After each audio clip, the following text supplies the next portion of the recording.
चौधरी अभय सिंह चौटाला जी, उनको मैं अपना ये आदर्श मानता हूं, क्योंकि लोग कहते हैं, मैंने भी उनको देखा है कि लोग भी कहते हैं कि वो झूठे नहीं हैं। जो उन्होंने वादा किया वो वादे को निभाते हैं। पार्टी दोबारा से वापसी कर रही है और आने वाले समय में जो विधानसभा का ताला है वो चश्मे से ही देखा जाएगा। लेकिन हम जितने बार भी उनके दर पे गए कभी खाली नहीं लौटे। हमारी एक चीज की यहाँ पर ही तो हमारा काम हुआ है, इसलिए मैं तो ये कहूंगा कि अभय सिंह चौटाला जी सत्य हैं। और वही स्थिति इनेलो के साथ भी हुई है कि परिवार के दो हिस्से हो गए, दो अलग पार्टियां बन गई। वो अभय सिंह चौटाला ने हमेशा ही दुष्यंत चौटाला को और उसके परिवार को आगे रखा था। ये तो अपने बैकफुट पे रहते थे। तो जैसे ही हरियाणा में इनेलो की सरकार बनेगी तो सरकार अपनी पहली कलम से युवाओं के बारे में, उनके भविष्य के बारे में ये सोचे कि उनको रोजगार देना तय है। तो मेरी बचपन से यही सोच रही है कि हमारे सफेदों में भी एजुकेशन अब होना चाहिए, चाहे वो यूनिवर्सिटी है, चाहे वो कॉलेज है, जो भी है। और हमने वो कुछ कर गुजरना है कि जो उनके शिक्षा को, स्वास्थ्य को, रोजगार को कभी प्रभावित ना होने दे। उनको ये ना सोचना पड़े कि मैं यहाँ इस हल्के में पैदा हुआ तो मेरे सामने ये आर्थिक या भौगोलिक जो समस्याएं पैदा होती वो पैदा नहीं होंगी। जी, कर दिखाओ कुछ ऐसा कि लोग करना चाहें आपके जैसा। मैं करमवीर तुषार एक बार फिर हाजिर हूं एक नई शख्सियत के साथ, और वो शख्सियत कोई और नहीं, एक विद्यार्थी से राजनीति और किसान नेता के रूप में उभरे हैं। एक बड़े गांव से आते हैं। उनका बैकग्राउंड देखा जाए तो स्कूली एजुकेशन से लेकर और आज तक उन्होंने जो जद्दोजहद की है, समाज में एक अपना आयाम कायम किया है। उसी कड़ी में आइए आज मिलते हैं राजेश बुरा, जो एक किसान नेता के रूप में पहले जाने जाते थे, विद्यार्थी नेता के रूप में पहले जाने जाते थे, और आज आप भी आपने एक हरा फटका डाला है। ये किसान नेता की बात करें या आईएनएलडी के प्रत्याशी के रूप में बात करें?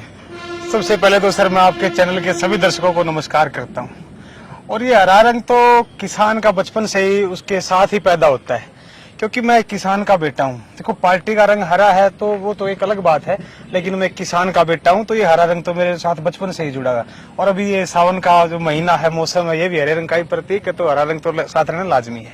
तो अगर बात करें, इनेलो पार्टी को रिप्रेजेंट करते हैं आप जी, क्योंकि इससे पहले आपने जिला पार्षद का एक चुनाव लड़ा था जिसमें आपने सीधे तौर पर इनेलो को अपने समर्पित उम्मीदवार थे आप इनेलो के जी। तो इनेलो में आपको क्या खास लगा?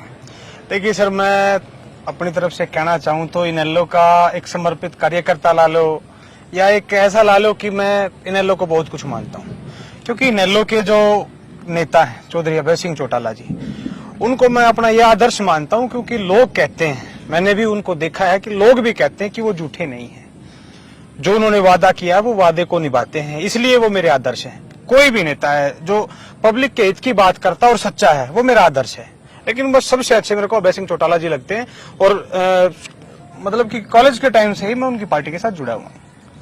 अगर बात करें हरियाणा परिवर्तन रैली जो अभय सिंह चौटाला के द्वारा निकाली गई और 1.5 शतक पूरा कर चुकी है वो रैली पद यात्रा के रूप में जी, तो क्या परिवर्तन आपको लगता है? क्या इससे कुछ हरियाणा की राजनीति में उथल पुथल होगी?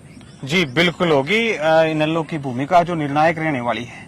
आप देख रहे होंगे कि जैसे ही जींद जिले में रैली ने एंट्री करी थी, यात्रा ने एंट्री करी थी, तो वहां से ही एकदम से एक गुमार उठ गया था लोगों का, साथ भीड़ का गुमार। और आज के दिन जटीपुर गांव में यात्रा थी। गांव जटीपुर है पानीपत जिले में, तो वहां भी लगभग यात्रा में 2,500 से 3,000 लोग थे। जो गांव के लोकल थे, यात्रा के लोग रह गए अलग। तो इसको देखते हुए तो ये लगता है कि भाई पार्टी दोबारा से वापसी कर रही है और आने वाले समय में जो विधानसभा का ताला है वो चश्मे से ही देखा जाएगा। और अभी एक बात है जो आपने बोली है, अभय सत्य है जी, ये आपके हिसाब से कितना सही है? देखो, आप भी अपने मुंह से कह रहे कि अभय सत्य है, ठीक है। हमारे लिए तो अभय सत्य है। मैंने तो 1-2 बार नहीं को 10 से 20 बार उनको इस बात के लिए आजमा कर देखा है। लोगों के लिए काम करवाने के लिए हम उनके पास गए हैं, लेकिन हम जितने बार भी उनके दर पे गए कभी खाली नहीं लौटे। हमारी एक चीज की यहाँ पर ही तो हमारा काम हुआ है, इसलिए मैं तो ये कहूंगा कि अभय सिंह चौटाला जी सत्य है। एक पारिवारिक जो दंश था, पारिवारिक जो उनके घर में दरार हुई जी, उसका खामियाजा राजनीति में देखने को मिला। ओम प्रकाश चौटाला उस कुंबे को नहीं संभाल पाए, और क्या अब है अंकुरित कर पाएगा इस पार्टी को 2024 में चुनाव है? देखिए सर, ये तो अगर किसी में छोटा सा परिवार हो, आप 2 भाइयों का परिवार लगा लो, वो भी अगर अलग होता है तो उसमें भी आर्थिक स्थिति भी खराब हो जाती है, सामाजिक स्थिति भी खराब हो जाती है, लेकिन दोबारा से पैर जमाने के लिए समय लगता है। और वही स्थिति इनेलो के साथ भी हुई है कि परिवार के 2 हिस्से हो गए, 2 अलग पार्टियां बन गई। वो अभय सिंह चौटाला ने हमेशा ही दुष्यंत चौटाला को और उसके परिवार को आगे रखा था। ये तो अपने बैकफुट पे रहते थे। तो जैसे ही अब इनके ऊपर एकदम से पार्टी का भार आया तो संभलने में थोड़ा सा टाइम लगा। और आप अभी देख रहे हैं कि यात्रा में भी लोग जुड़ रहे हैं, क्योंकि अब गांव-गांव में जाते हैं, बच्चे बच्चे की जुबान पे ये हो गया कि अभय सिंह जैसा कोई नेता विधानसभा में नहीं है। ओम प्रकाश चौटाला ने अपने आप को एक साबित किया कि सफल नेता रहे, सफल राजनेता रहे और मुख्यमंत्री के तौर पर भी एक भूमिका उन्होंने अदा की।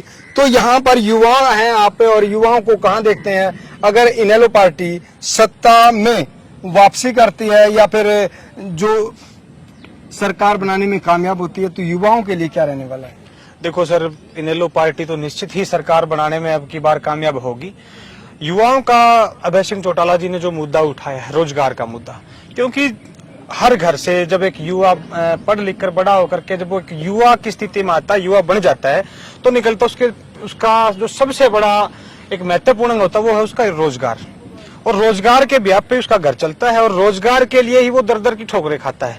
तो जैसे ही हरियाणा में इनेलो की सरकार बनेगी तो सरकार अपनी पहली कलम से युवाओं के बारे में, उनके भविष्य के बारे में ये सोचे कि उनको रोजगार देना तय है। अच्छा, अभी अगर आप कोई इनेलो का प्रत्याशी मान लिया जाए जी 2024 के लिए, जी। तो किस तरीके का मुश्किल रहने वाला है? किसके साथ आपकी कंपटीशन होगा? क्योंकि जिला परिषद में जो वोटों की उम्मीद आप करते थे वो आप हासिल नहीं कर पाए। देखो सर, कहीं ना कहीं ये जनता की गलती नहीं है, वोटर की गलती नहीं है, ये गलती है उम्मीदवार की। उम्मीदवार मतलब अपने मन में तो चाहे कुछ भी माने, लेकिन उनको ये साबित जनता के बीच में करना होता है कि ये हमारा एक ठीक उम्मीदवार है। हो सकता कहीं ना कहीं मेरी कमी रही है कि मैं अपने आप को लोगों के सामने साबित नहीं कर पाया, क्योंकि मेरे पास समय कम था और मैं पिछले लंबे समय से अपने सफेदों से बाहर ही था। तो जैसे ही आया तो लोगों में जैसा भी मेरे को समय लगा, फिर भी मेरी उम्मीद से ज्यादा लोगों ने वोट दी है।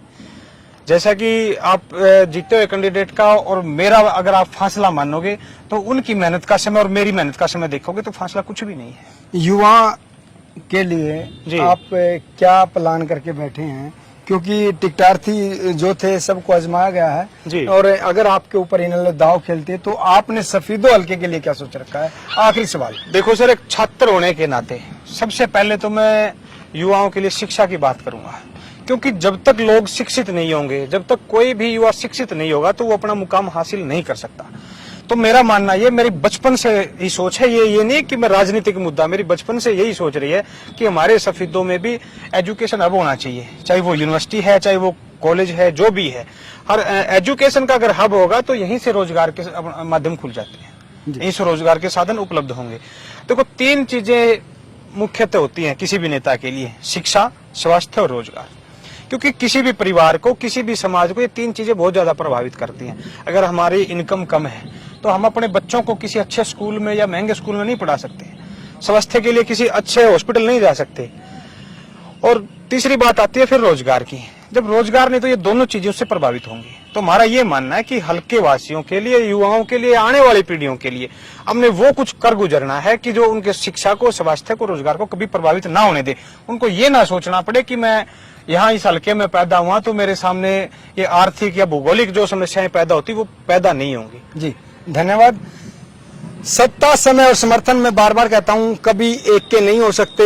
सत्ता बदलती रहती है, समय भी बदलता रहता है और समर्थन लोगों का वो भी बदलता रहता है। किस तरीके की लगी आपको ये मुलाकात? एक नई शख्सियत के साथ फिर होंगे हाजिर, और जो भी आपकी राय है कमेंट बॉक्स में जरूर दर्ज करें। जय हिंद, जय भारत।